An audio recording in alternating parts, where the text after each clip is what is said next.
chilly with temperatures struggling. But the high pressure that's moved in is sticking around, certainly for the start of the weekend. So for many, it's another fine and bright day on Saturday.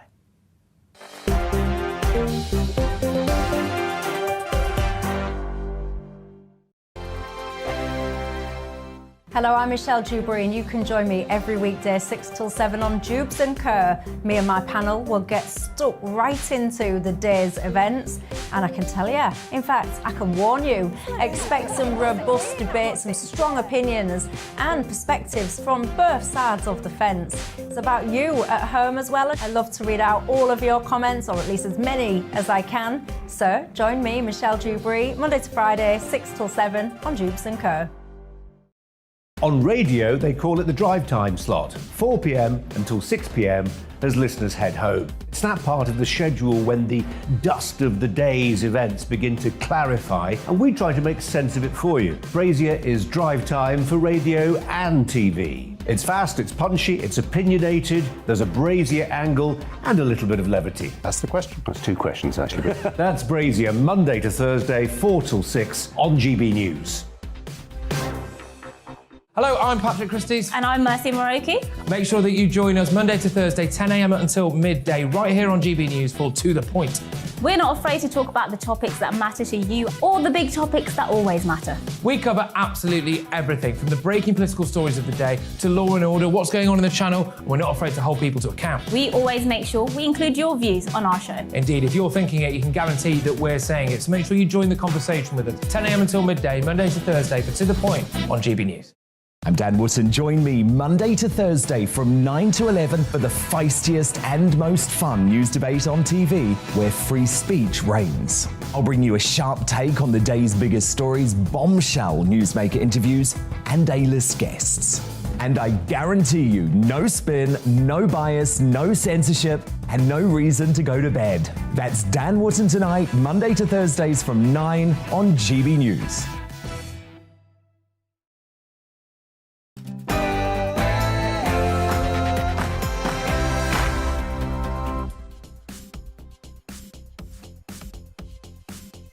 Tonight on Farage, as Putin cuts off gas supplies to Poland and Bulgaria and the price of the commodity jumps by 25%, we ask, what can Europe do, especially Italy and Germany? It's going to be a tough one. Putin holds a lot of economic cards. This building behind me, some extraordinary scenes today. Rainergate goes on. A Tory MP is accused of watching pornography in the chamber, and the government is found by the High Court to have let the country down very badly during the pandemic. And joining me for Talking Pints tonight, Hamish de Bretton-Gordon, the Army's leading expert on chemical weapons. We'll discuss what could happen in Ukraine. First, though, let's get the news.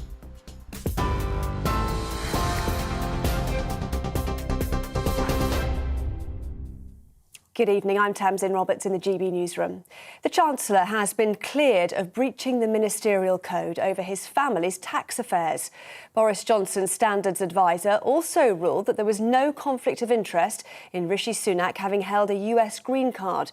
Mr Sunak referred himself for investigation after it emerged his wife held non-domiciled tax status, exempting her from paying UK tax on overseas earnings. The High Court has ruled that government policies on discharging patients from hospital to care homes at the start of the pandemic were unlawful. The case was brought forward by two women whose fathers died from COVID-19 in 2020. Judges said the regulations failed to take into account the risk to elderly and vulnerable residents from non-symptomatic transmission.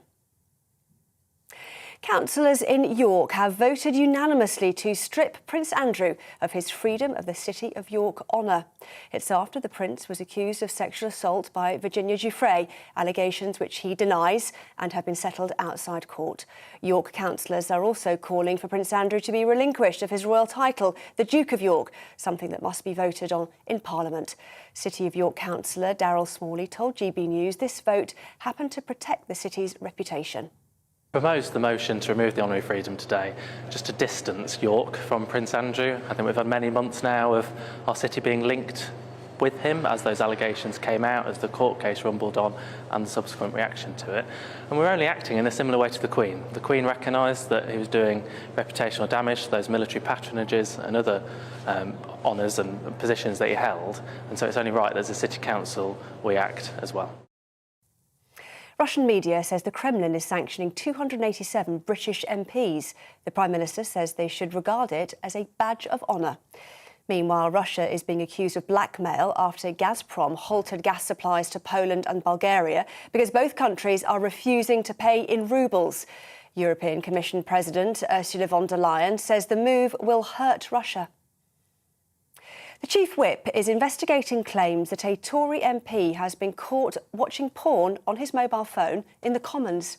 It's after several newspapers reported that the allegations were raised during a meeting of Tory MPs. Conservative MP for Mid Derbyshire Pauline Latham says the culture within Parliament needs change. Whoever it is, and I have no idea, although I had heard the story, they should go. They should go, and that will mean their ministerial career is absolutely shot. Their parliamentary career too, probably, because that is totally and utterly, well, it's just not excusable in any way. This is GB News on TV, online and DAB+ radio. Now let's get straight back to Nigel.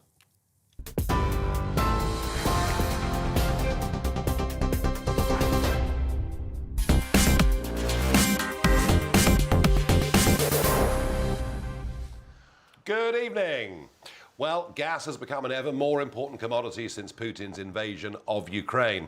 And it was becoming so anyway because, of course, we need gas. The more wind turbines we build, the more renewable energy we use, we have a problem when the wind doesn't blow. So gas is vital. Overnight, some dramatic news, perhaps not surprising. But 2 weeks ago, Putin said that hostile states, as he saw them, would in future have to pay in rubles for the gas they were getting from Russia. It led, of course, to the ruble actually rallying to a higher level against the euro than before the invasion started. But overnight, he's decided that Poland and Bulgaria have not met those conditions and the gas supply is about to be turned off. That has led to the price rocketing once again. At one point today, natural gas prices up by 25%.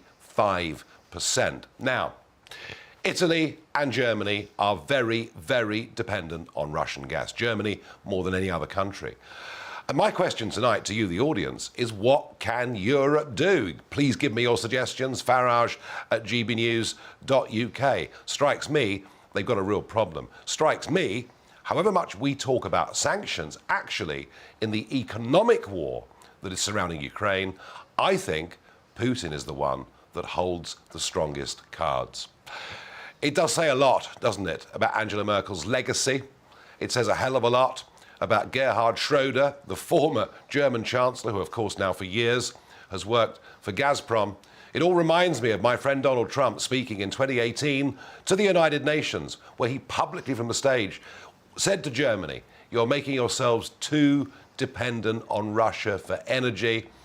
And the camera panned to a German delegation who all sniggered and laughed at Trump's gross stupidity. Well, they are not laughing now, but what on earth are we going to do? Because what would happen if Putin really decided to turn off the taps to Germany and Italy as well? Well, joining me to discuss what is now an absolutely vital, crucial issue, and by the way, we are not getting away with this scot-free either. Clive Moffat, gas consultant and now an advisor to the government on energy policy and security. Clive, were you surprised by what Putin did? No, I think it was inevitable that there would be he'd take further action against states that he considered to be unfriendly. I think the implications, in Bulgaria, 90% dependent on Gazprom. 90%? I think a deal will be struck there. Quite honestly, I do not think that will happen in terms of a curtailment. Poland, different, 40% dependent. But of course, Poland has one of the highest storage levels in Europe and nearly has a strategic reserve 80% in excess of demand. Wow. So, to some extent, with the weather improving, you can see that perhaps that they can sort of survive and continue to be, if you like, not have an agreement and continue as they are. They have said that they will rely more on Norway through the Baltic pipeline, which becomes on stream at the end of the year. And also with LNG shipments, possibly of shale gas from America. Yeah, that's being talked about. And again, that agreement doesn't expire till December. So if it's really a question of whether you feel, is this conflict going to last? Well, is it going to continue? Yeah. Is it going to get worse? Or is it something that could well, find us a resolution of some kind? But Poland, as you say, big storage facilities, big contingency. Yeah. Just remind GB News viewers of our level of storage capacity. Well, we're less than 5 or 6 days. I mean, less than 2% of demand. How? Why? Well, for years and years and years. I mean, ever since back in, I remember in 2000 and 2010, we were saying to government, look, if you're going to decarbonise the economy, the energy sector, you need to have backup, and the obvious backup is gas, because you're going to get rid of coal. Yep. And so we said that, in fact, there needs to be more storage relative to demand. The average in Europe is 25%. Yep. We're less than 2%. And that's continually, after the Rough facility, the Centricus facility closed 2017, then basically we became very, very, dependent on short-term LNG. We have made some idiotic decisions. I'm hoping that as a government advisor, you're now going to turn this round. Well, it's interesting. I did have conversations with BEIS in the last 2 weeks, and the question was raised about what could we do short-term and medium-term to remove the risk or mitigate the risk of gas security, and also electricity, remember, because we are between 40 and 60% dependent on gas power when the wind is not blowing and the sun's not shining. So I think that they are becoming warming to the idea of storage. They particularly think it could be useful not only in terms of natural gas, but also eventually hydrogen. And so, but storage takes time, 5 years minimum, even on a staged basis. No, we are where we are. But what did Germany do, Clive? This is my big question, because I've said from the start of this, whatever we say about sanctions, the ultimate sanction, economic sanction, is Putin literally turning off the gas to Germany. What can Germany do? What is Germany? Does Germany see a way out? Because I noticed that Germany have not been sanctioned at all by Russia, because I guess they're not considered to be a hostile state. That's the criteria, isn't it? No, and also there is many years, as you said earlier, of engagement. I mean, Nord Stream 2 was an agreement between two nation states, and it has been built. It just hasn't been switched on. And so Germany is 50% dependent, has very little LNG capacity for imports. It still will burn coal if it has to. But the problem is it is very dependent. The whole economy is dependent. So you asked me a question, what can it do? Yeah. The answer is it can't do anything except hope. And I mean hope, probably, that there's some kind of understanding, agreement, some kind of thing can be sorted out whereby it can continue to import Russian gas.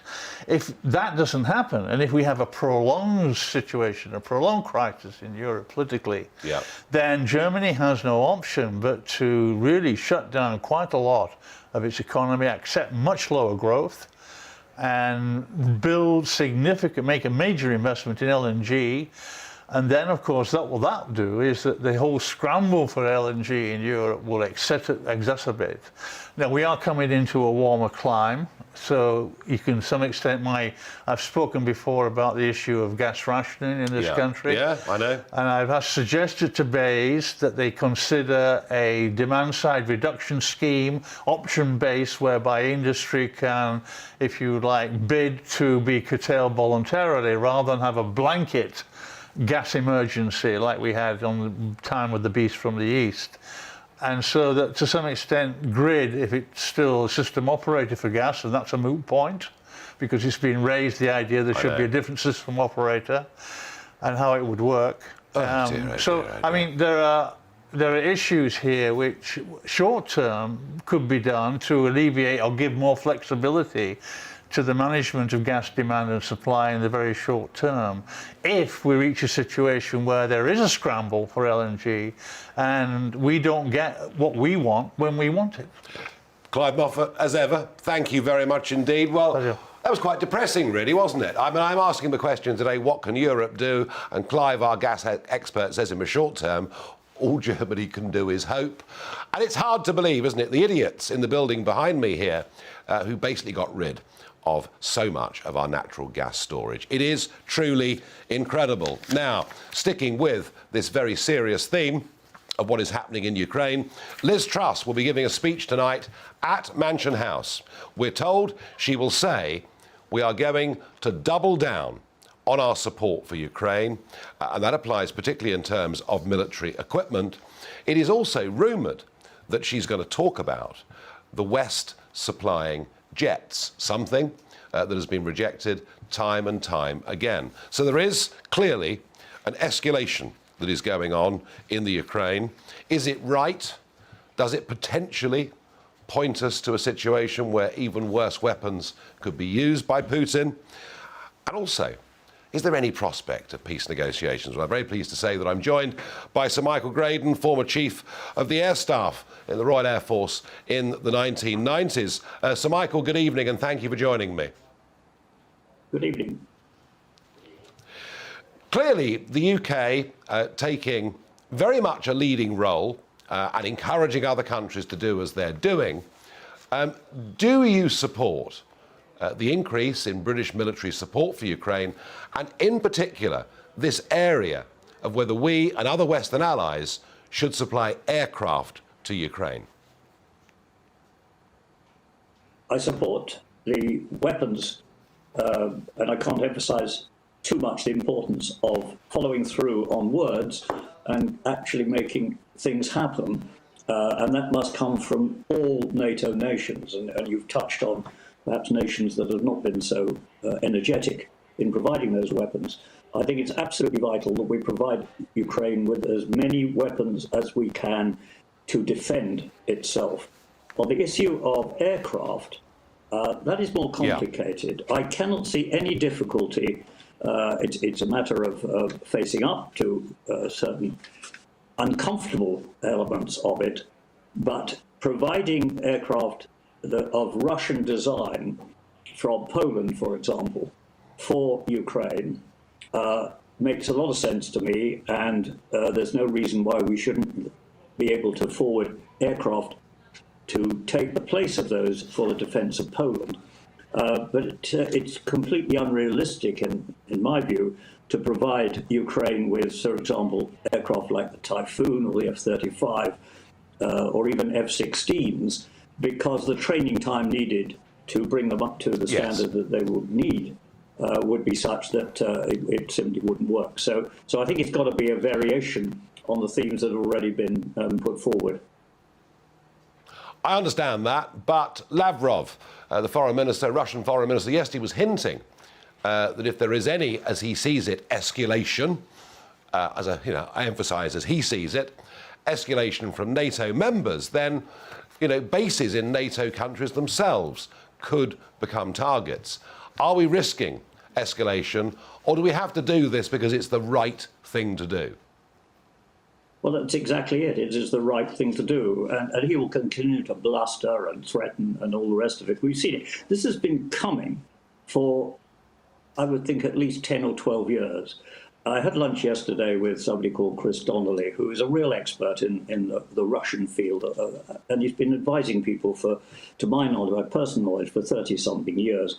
And 10 years plus ago, he said to us, he said to the world, we are at war, but we don't know it. And the fact is that we've been at war with Russia for that period of time under Putin, and we haven't faced up to it. And you've touched on some of the things that were so obvious if you were prepared to acknowledge them. And I can list them as you can, the things that have happened, which would tell you that we've got a war, a different sort of war to a degree. We've now got a serious war, and we have not been properly prepared for it. I hope this is a wake-up call that really will resonate around capitals.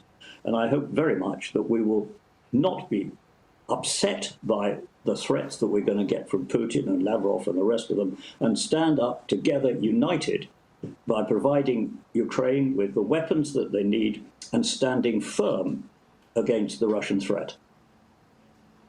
A final thought, if I may, Sir Michael. Through all those years of the Cold War, there we were, up against the Soviet Union. Yes, we had the Cuban Missile Crisis, but I don't remember, at any point in the last 60 years, any big state in the world talking about the possibility of nuclear weapons.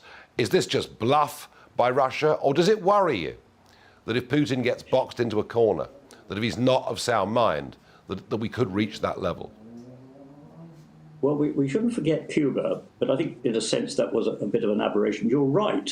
The reason that we, in my view, didn't have that drama, if you like, was because we had a thing called flexible response, a strategy, which provided a whole raft of capabilities to deal with different incursions, different situations, which were very evident to the then Soviet Union, who knew that we had capability. They knew that we were united. We were prepared to use it.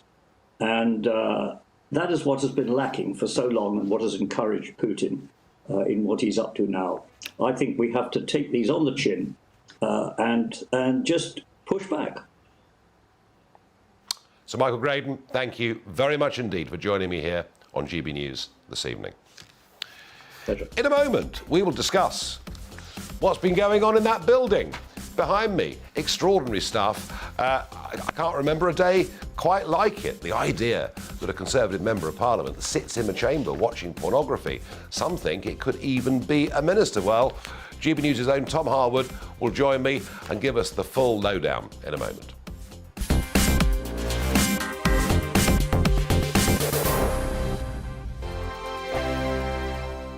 Hello, I'm Michelle Dewberry and you can join me every weekday 6 till 7 on Jubes and Kerr. Me and my panel will get stuck right into the day's events, and I can tell you, in fact, I can warn you, expect some robust debates, some strong opinions and perspectives from both sides of the fence. It's about you at home as well. I love to read out all of your comments, or at least as many as I can. So join me, Michelle Dewberry, Monday to Friday, 6 till 7 on Jubes and Kerr.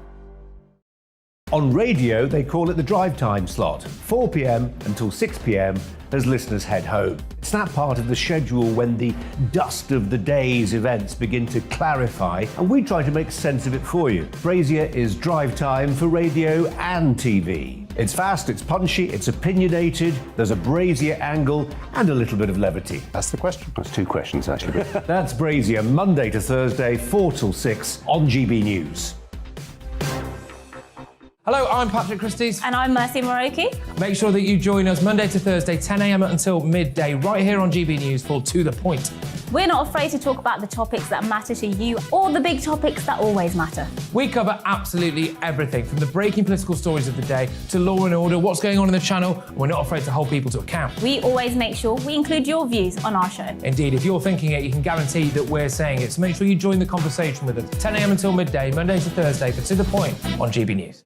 I'm Dan Wootton. Join me Monday to Thursday from 9 to 11 for the feistiest and most fun news debate on TV, where free speech reigns. I'll bring you a sharp take on the day's biggest stories, bombshell newsmaker interviews, and A-list guests. And I guarantee you, no spin, no bias, no censorship, and no reason to go to bed. That's Dan Wootton Tonight, Monday to Thursdays from 9 on GB News.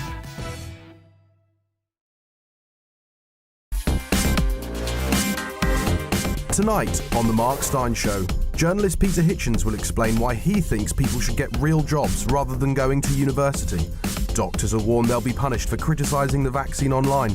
We'll be asking Dr. Tony Hinton if he'll be following the new rules. Plus, an update from Down Under from Alexandra Marshall. All that and more on The Mark Steyn Show from 8 o'clock.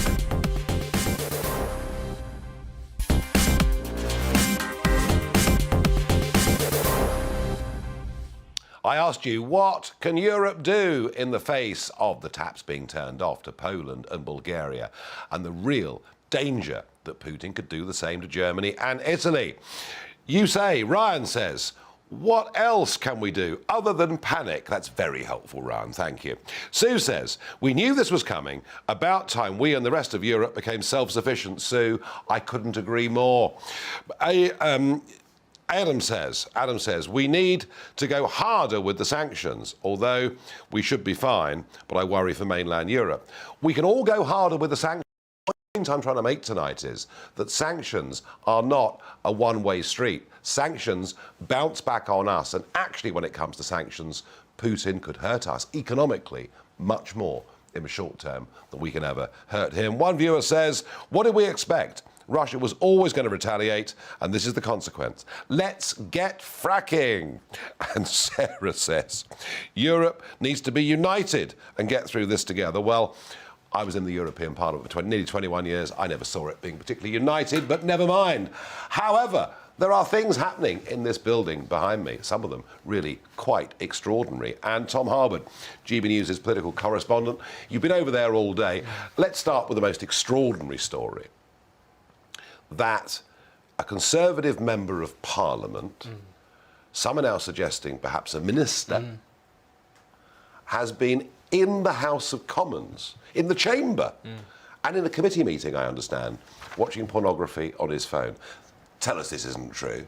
Well, this is the most extraordinary set of allegations to have developed, unfurled really in the last 24 hours.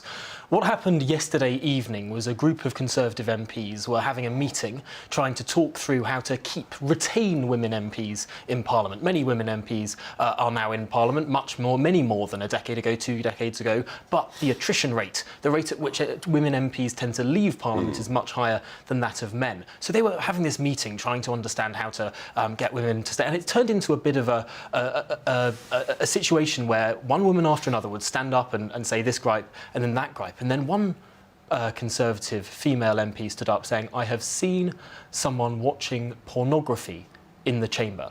And that was then corroborated by a second female Conservative MP. The most extraordinary allegations that were then raised at Prime Minister's question time today, when the Prime Minister himself confirmed that if that were to be the case, that would be a resigning offence. And we do understand that this is a front bencher. So when you say, resigning offence means it is a front bencher then? Well, certainly, with regard to the ministerial code we're talking, which covers this in so many different ways.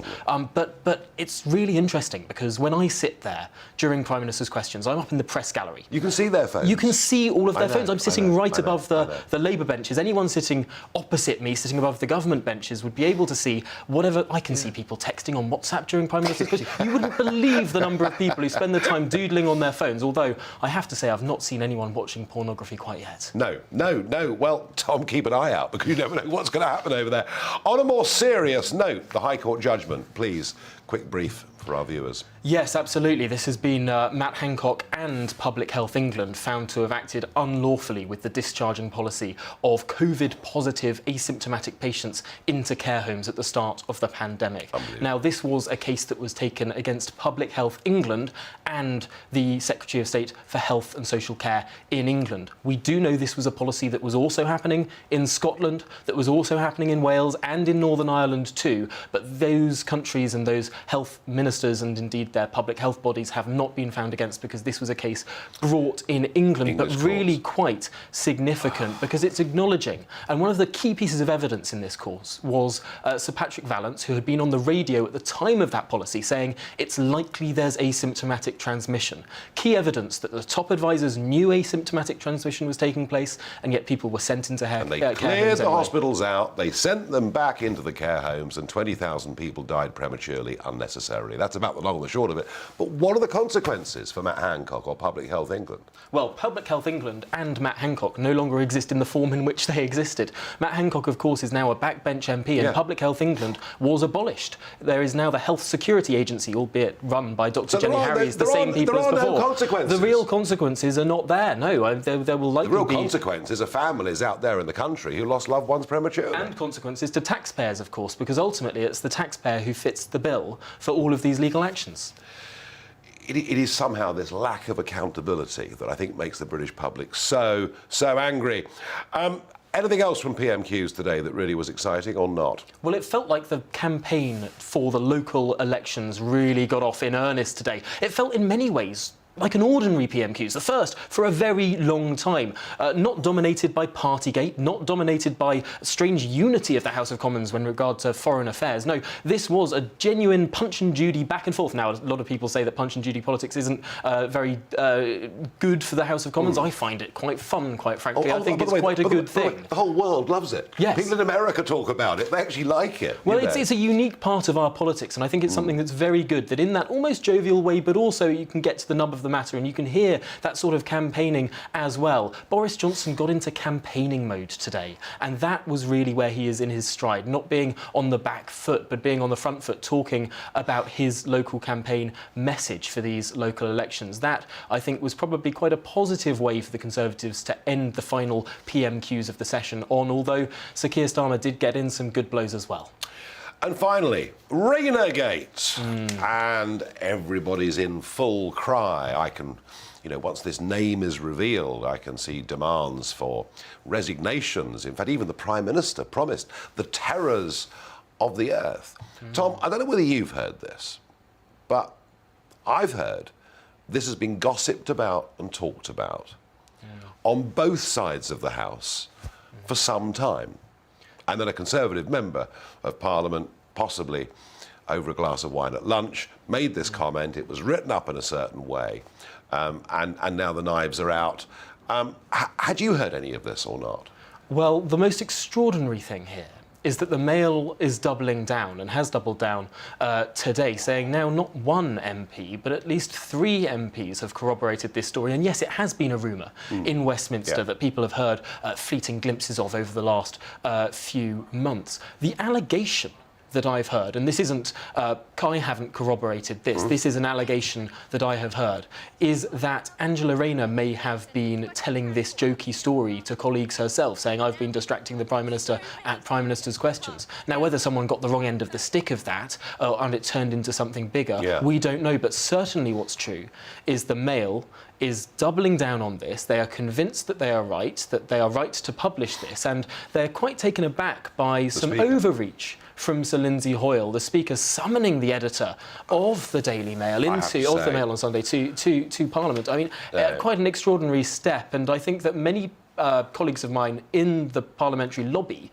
are a little bit taken aback that that's a step too far for a politician to talk about the free press like that. Yeah, I was very, very surprised. Tom Harwood, great roundup of a fairly extraordinary day once again in Westminster. Thank you very much indeed for coming in and joining us. And we're going to be here, certainly every time as PMQs I intend to be here, so there's a lot of stuff for you to report back on. Tom Harwood, thank you very much indeed. Well, wasn't that interesting? You see, it was all written up as if this was one Tory MP, clearly a dinosaur in every way. But the gossip is this has been talked about for some time, possibly on both sides of the House. Well, joining me to talk in particular about the Speaker summoning the editor of the Mail on Sunday is Paul Connew, media commentator, but more significantly, former editor of the Mirror Group. Paul, good evening. Good evening. I mean, can you believe that the Speaker wants to haul over the coals the editor of the Mail on Sunday for the article that was written last week? Is this overreach by the Speaker? Has he got this one wrong? I disagree with Tom using the word summons. I think Sir Lindsay Hoyle, certainly compared to his predecessor, was probably extended a polite invitation to David Dillon, the editor of the Mail on Sunday, for a meeting. Now, David Dillon was entitled, in a free country, a free press, to decline, as he has done. I think that was a mistake. I think he would have been better in the court of public opinion to have gone along and argued his case. But he chose not to. Well, the whole saga, when you combine this with the allegations about a porn-watching minister, then this is beyond satire. It's beyond surreal. It's beyond shocking. And if there's one positive about the whole Angela Rayner Basic Instinct saga, it's that at least shedding a light on what seems to be a pretty scandalous situation regarding misogyny and bullying and sexual harassment in the Palace of Westminster. According to the Sunday Times, we have 56 MPs facing complaints, 3 government ministers and 2 members of the shadow cabinet. I mean, this is extraordinary. Yeah, well, I think, public trust could fall a lot further if this continues. But, Paul, can you think in your time of editors of newspapers, and all right, let's soften the word summoned, but can you think of editors of newspapers being invited by the Speaker of the House of Commons to come and have a conversation about articles they've written? I've not worked in the media in the way that you have. I just can't remember this ever happening before. Not in quite this way, although there are meetings. I think that the word summons is important as opposed to meeting. Now, these conversations take place, and I think because of the furore over the Rayner story, this took on perhaps a life of its own, not least when Boris Johnson weighed in and quite rightly condemned the story, which I personally found.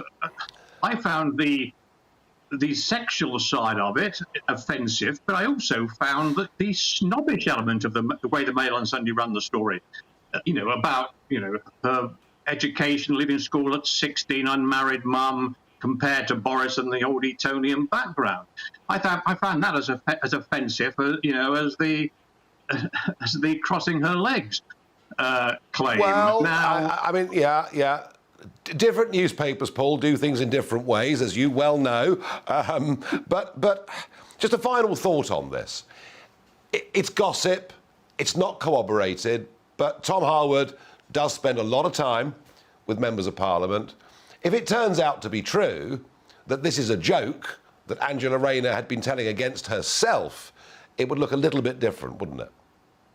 It might do. But if you listen to that podcast interview with Angela Rayner, she was embarrassed by it, but she sort of shrugged off in the sense that this is the thing you have to sort of put up with.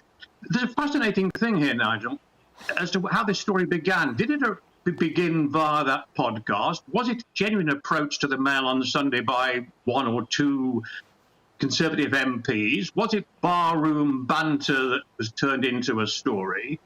Or some suggestions, and I don't actually necessarily believe this, but some suggestions that because Angela Rayner wears a short skirt in Parliament, which is entitled to do, that in the paper's office was the idea, good God, look at her skirt.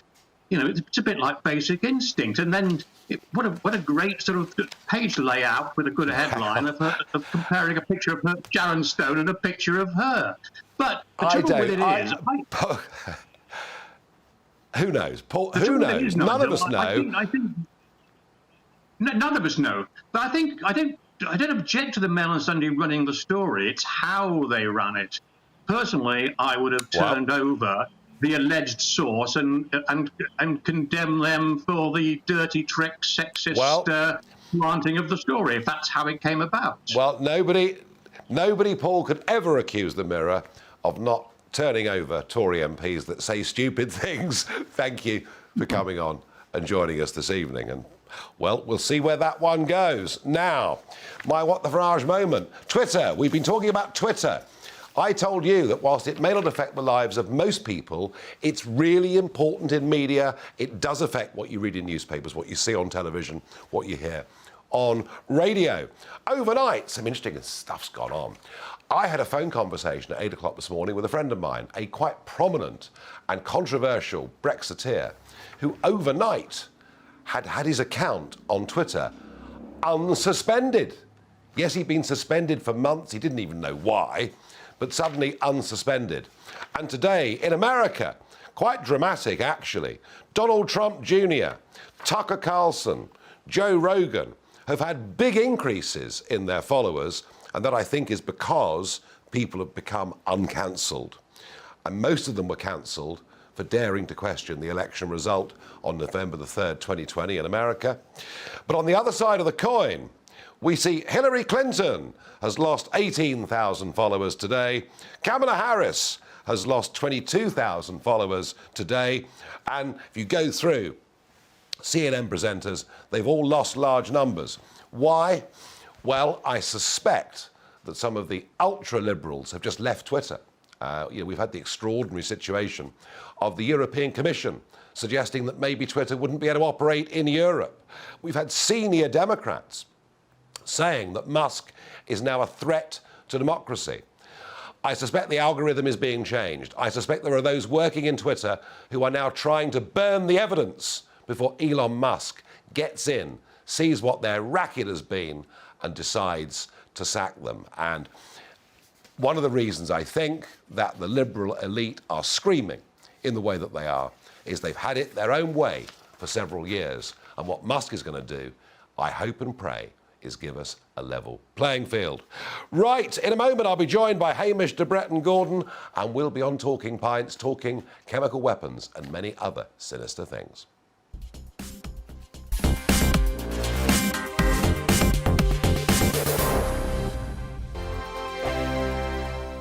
Hello, I'm Michelle Dewberry, and you can join me every weekday 6 till 7 on Jubes and Kerr. Me and my panel will get stuck right into the day's events, and I can tell you, in fact, I can warn you, expect some robust debates, some strong opinions and perspectives from both sides of the fence. It's about you at home as well. I love to read out all of your comments, or at least as many as I can. So join me, Michelle Dewberry, Monday to Friday, 6 till 7 on Jubes and Kerr. On radio, they call it the drive time slot, 4 p.m. until 6 p.m. as listeners head home. It's that part of the schedule when the dust of the day's events begin to clarify, and we try to make sense of it for you. Brazier is drive time for radio and TV. It's fast, it's punchy, it's opinionated, there's a Brazier angle and a little bit of levity. That's the question. That's two questions, actually. That's Brazier, Monday to Thursday, 4 till 6 on GB News. Hello, I'm Patrick Christie's. And I'm Mercy Moroki. Make sure that you join us Monday to Thursday, 10 a.m. until midday, right here on GB News for To The Point. We're not afraid to talk about the topics that matter to you, or the big topics that always matter. We cover absolutely everything, from the breaking political stories of the day to law and order, what's going on in the channel. We're not afraid to hold people to account. We always make sure we include your views on our show. Indeed, if you're thinking it, you can guarantee that we're saying it. So make sure you join the conversation with us, 10 a.m. until midday, Monday to Thursday, for To The Point on GB News. I'm Dan Wootton. Join me Monday to Thursday from 9 to 11 for the feistiest and most fun news debate on TV, where free speech reigns. I'll bring you a sharp take on the day's biggest stories, bombshell newsmaker interviews, and A-list guests. And I guarantee you, no spin, no bias, no censorship, and no reason to go to bed. That's Dan Wootton tonight, Monday to Thursdays from 9 on GB News.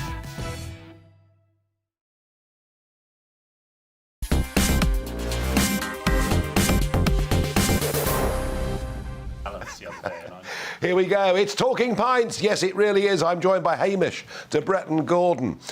Hamish, welcome to Talking Pints. Very good to see you. Now, in a way, your military career, your long military career, from what I can see, was quite conventional to begin with, because you get commissioned, you go into the Royal Tank Regiment, you work your way up, you, of course, sent to the first Gulf War. You do all those things, you start to rise through the ranks, you get promoted to Lieutenant Colonel, and there you are, a successful but conventional soldier. That would be a fair description of your first few years in the army? No, absolutely. I never really knew what I was going to do. I'm from 3 generations of military. My dad was a soldier, my grandfather was an army surgeon. So I sort of stumbled into it. Stumbled into the tank regiment, went through a really interesting time with the first Gulf War, Bosnia and Kosovo, and then coming up to the second Gulf War. And then I got the news that I was not going to command the Royal Tank Regiment, but command the Chemical, Biological, Radiological and Nuclear Regiment. Why did they pick you? Well, that's a really good question. And I remember on the day, lots of people saying, bad luck, mate. You know, you didn't get a rifles battalion or a tank regiment. It was at the time where it was realised that we needed a regular regiment to do this. The Royal Tank Regiment at the time had 4 regiments and one was converted to chemical and biological. Oh, that's how they did it, right. So that's how they did it. And I just was fascinated by the whole thing. And as it's turned out, wind forward, nearly 20 years. And, thank God I did. I mean, I'm still doing what I was trained to do back 20 years ago. Now, the use of gas in warfare, I've studied this a little bit. I think I'm right in saying it was the Germans that used it at Ypres. In 1915, chlorine gas, I think, and right through that war, both sides used very large amounts of gas and of blister agent in the form of mustard gas. And then after the First World War, there was this global agreement never to use them again. You're absolutely right. Second Battle of Ypres, chlorine. Yeah. Interesting, one of the things, a lot of the chlorine blew back into the Germans. It's a really difficult thing to use. I'll perhaps come to it in a minute. Exactly a challenge we're looking at in Ukraine at the moment. You never know where this stuff is going to go. But the 100-year taboo on the sort of use of chemical weapons after the First World War, it wasn't really used. And they were never used in World War II. They weren't. People think Adolf Hitler got gassed in the First World War, and that may be held him back. I think more likely Hitler thought that the West was far more advanced in its nuclear capability than it was, and it was nuclear then that stopped chemical weapons being used in the Second World War. Quite ironic, really. But in recent years, we've seen chemical weapons used.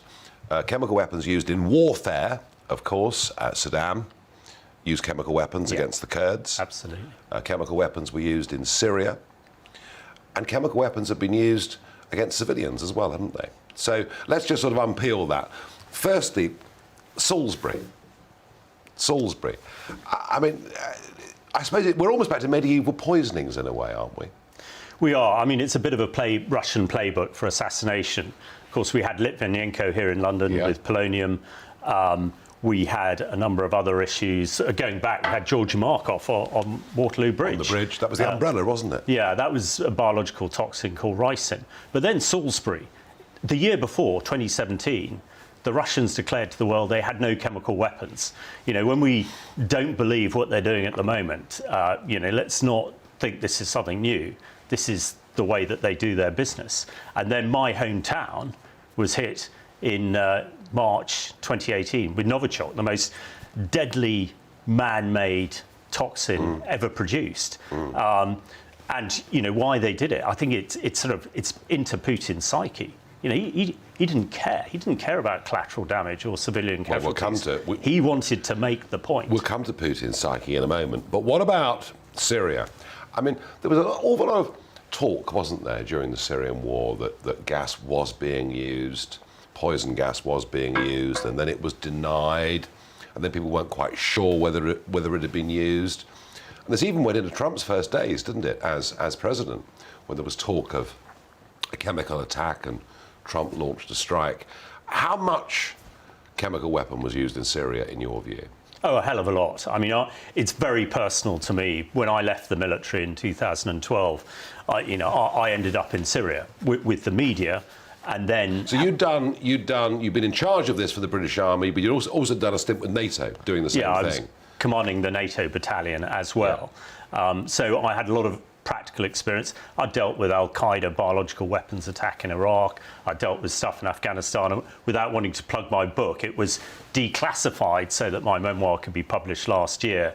So although I'm also an academic at the moment at Cambridge University, but I'm the least academic person, but I have a lot of experience, and I think that's where it comes to. But in Syria, I was actually there. I mean, I was on the ground investigating these attacks and coming back over the road to hound MPs, say, look, this guy is using chemical weapons against civilians. We must do something. And then we had that dreadful attack in August 2013. 1,500 civilians were killed. And we had the vote in Parliament. And I was there trying to brief everybody to get them to understand, because people find it really difficult to understand. The complexity of that. The trouble is, we were trying to pick sides, goodies and baddies, in 2013. And the idea was, and Haig was Foreign Secretary, and this stuff's not straightforward, is it? Because, no, not at all. Because it isn't, these are great people and these are bad people. It's much more difficult than that.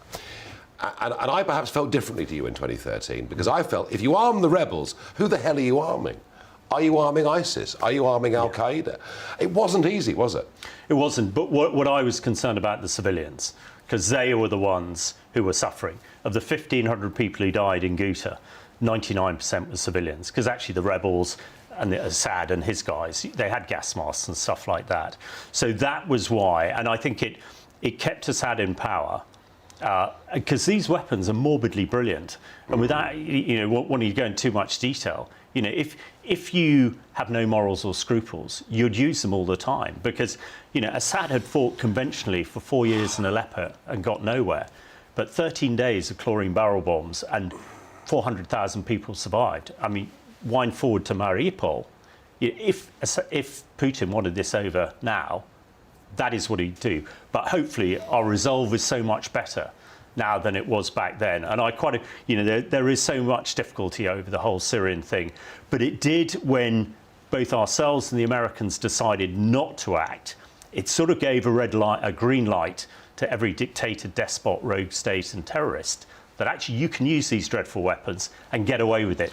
The 100-year taboo was caused by people didn't think they could get away with it. And I think that's something we've really got to rebalance now. No, that's interesting. Is Putin capable of using chemical weapons? Absolutely. Looks like it, doesn't it? Absolutely. I mean, I've just been on a briefing with an ex-CIA guy this afternoon who knows the Russians probably better than most. And he thinks it's in the psyche. But it's crucial. How do we prevent him using them? Putin didn't think that the West would react when he invaded Ukraine. Because he saw weakness after Afghanistan. Absolutely, absolutely. He thought the West was a pushover, therefore he could get on and do it, get a bit of flack, few sanctions and crack on. Thank God we've dug in, because this person also believes that Putin will not think twice at the moment of perhaps using a tactical nuclear weapon. Because there's been a bit of ambiguity, from politicians, not just here, but all over the place. I asking somebody just outside, do you think we will strike Putin if he uses a chemical weapon? I'd be interested to know what your answer is. Well, I mean, Joe Biden was sort of caught on the hop with this, and the answer is the West doesn't know what it would do. Absolutely. And chemical weapons, fine, stand fast that. Yeah. But nuclear weapons, I say even a tactical nuclear weapon, which is 3 kilotons, 3,000 tons. I'm afraid we'd have to respond. We have to respond. And but the key is they have to know that we'd respond. Entirely. And I'm not absolutely convinced that Putin knows that at the moment. So I hope Liz Truss tonight, in her speech down the road, I think she needs to be very careful what she is offering, but we should offer it. We should also not necessarily tell Putin everything that we're doing and giving. I mean, there is a bit here. But absolutely, we need to say, there is a Rubicon, there is a red line to be crossed. You use a nuclear weapon in Ukraine, and we're going to hammer you. Now, let's hope that not everybody in the Kremlin thinks the same way as Putin. I'm sure that's the case. I think if he does use a tactical nuclear weapon, I think that might flick the switch for a lot of people in the Kremlin. So hopefully they will bring him down rather than us getting embroiled in some dreadful conflict. Let's hope so. Hamish, strong words there from you. Now, changing tack a little bit onto some personal stuff. You are a sufferer from, I don't know how you deal with this, sudden death syndrome. Yes, absolutely. Sudden cardiac death syndrome. When was this diagnosed? It was... Most things in my life are sort of vaguely amusing and vaguely offbeat. I'm a very fit person. I was talking to your people, I broke the world press-up record many years ago. How many press-ups was that? 4,489 in 3 hours. I think 10 would do me. Well, it might do me now as well. But I used to run army rowing. I'm a rubbish but very keen rower. Yeah. And so fit guy. Very fit.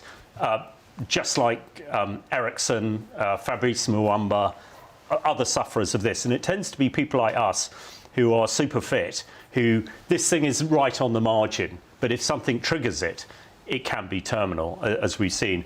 And I'm campaigning very hard for the British Heart Foundation and Cardiomyopathy UK. Because whenever you hear of a young boy or girl who dies on a sports pitch, it's generally this. But if you know you've got it, I mean, I now have a defibrillator fitted. Yes. I still run every day, and if the worst happens to, if something happens, this thing will save my life.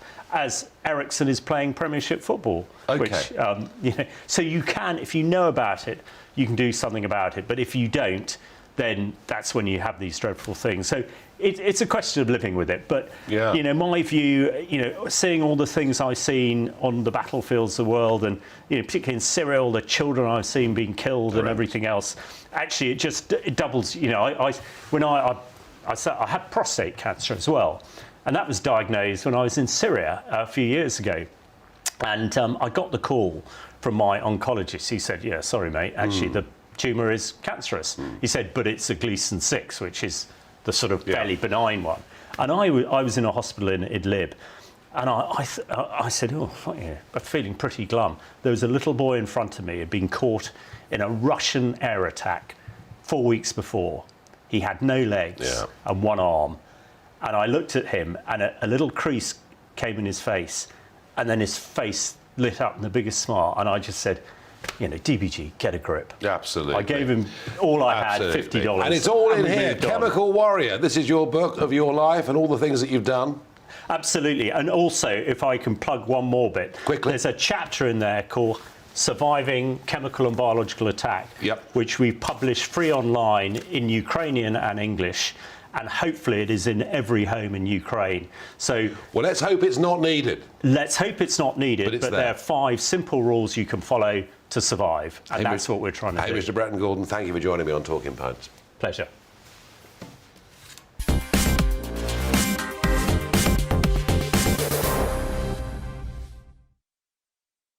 We have 2 minutes left on the programme. 2 minutes, and Carol asks me, do you think there should be a strict dress code in the House of Commons? Well, I'm sure Hamish thinks there should be a strict dress code everywhere because he's an army officer. Absolutely.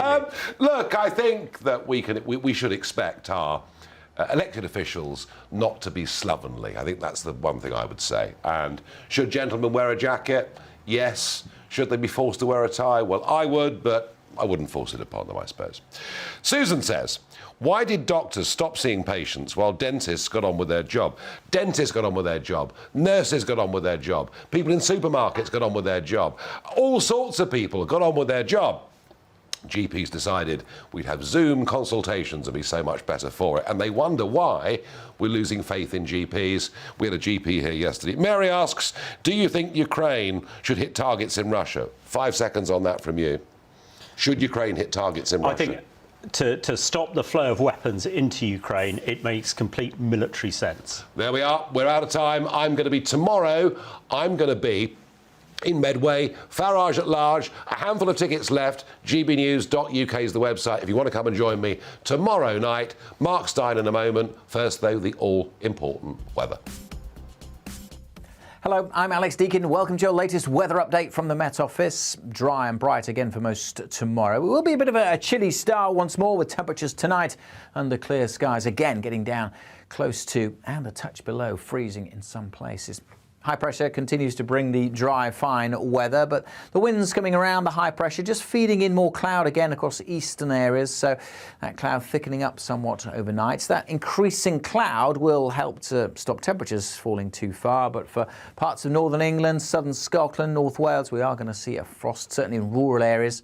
Temperatures in towns and cities generally holding up a little bit above freezing, but even through the central belt of Scotland, we could see frost even in urban areas here.